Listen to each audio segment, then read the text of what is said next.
Hi everyone, thanks again for joining me in this series on connecting ideas. This is our last video in a 5-part series about how we connect ideas successfully and effectively.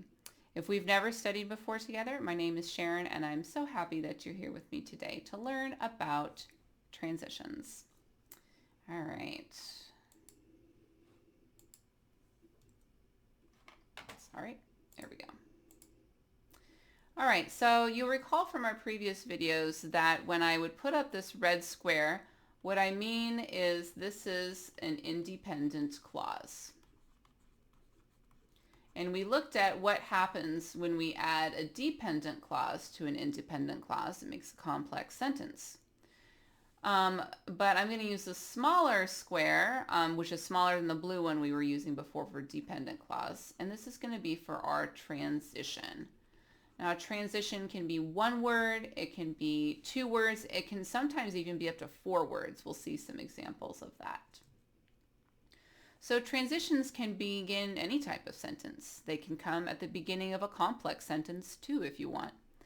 But we need to have a comma after them to separate it from the main part of our sentence.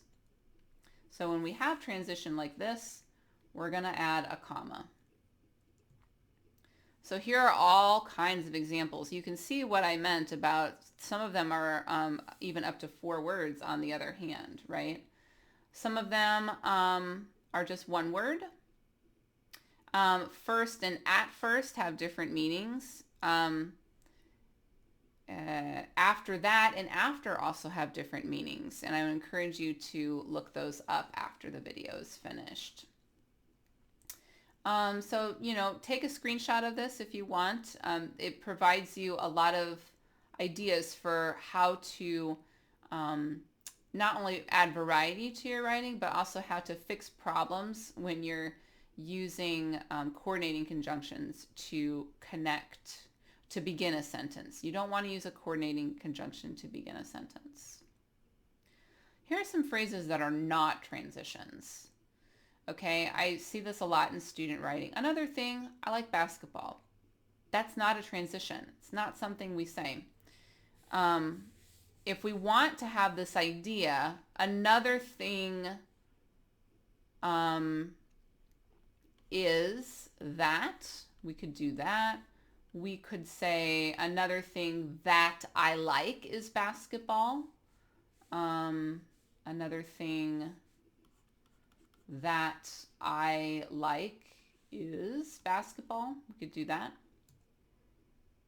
And then actually that's what I decided to put there. Another thing that I like is basketball.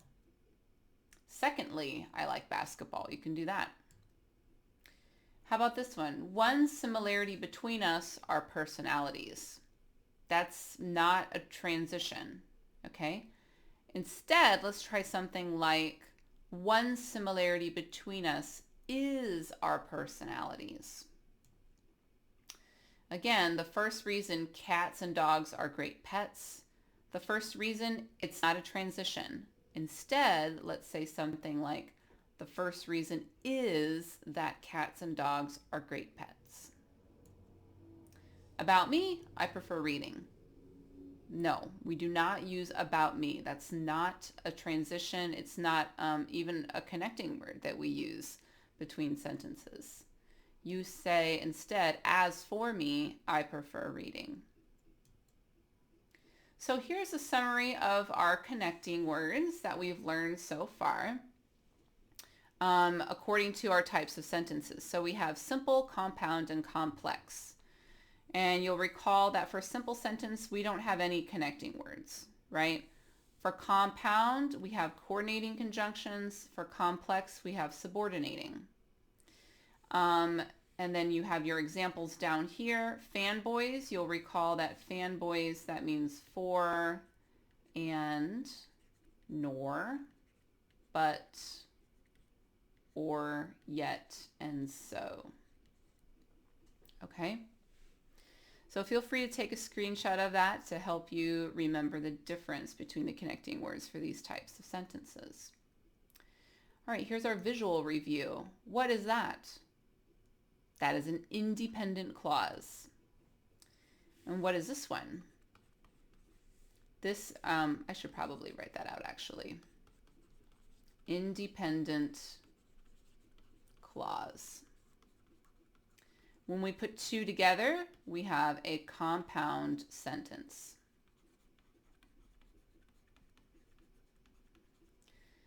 When we have a dependent clause, either before or after, these are complex sentences.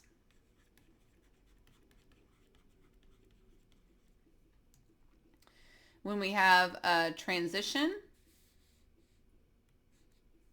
this is a kind of, oh, I forgot to write that up here. This is a simple sentence.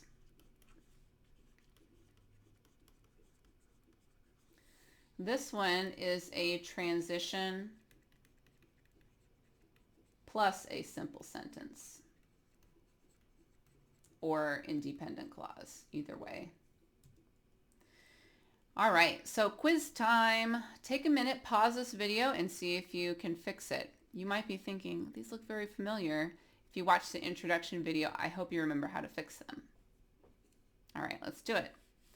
So again, we cannot start with a coordinating conjunction, so we're going to change that to the transition of therefore.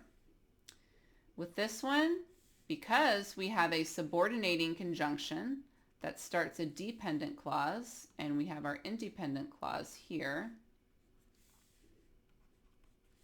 we need to have a comma to separate the end of the dependent clause from the beginning of the independent clause.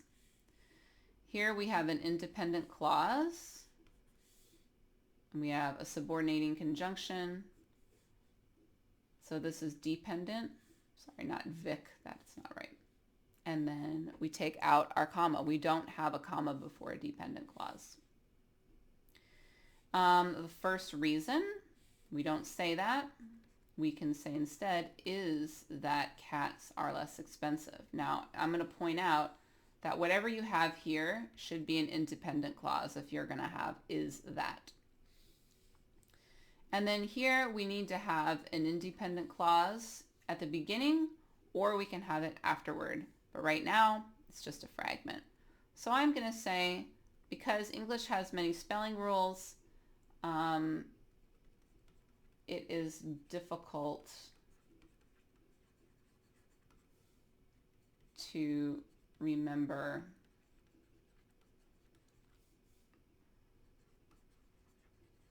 how words are spelled.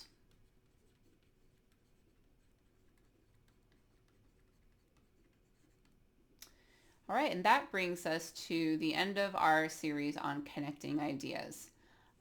If you want a little more practice, oh, haha, look at that. Oh, well, whatever. You know, go with it. All right, so if you want some more practice, take some time and write a paragraph that tells me about your favorite movie. Write about 10 sentences. When you're finished, count the number of simple, compound, and complex sentences that you have.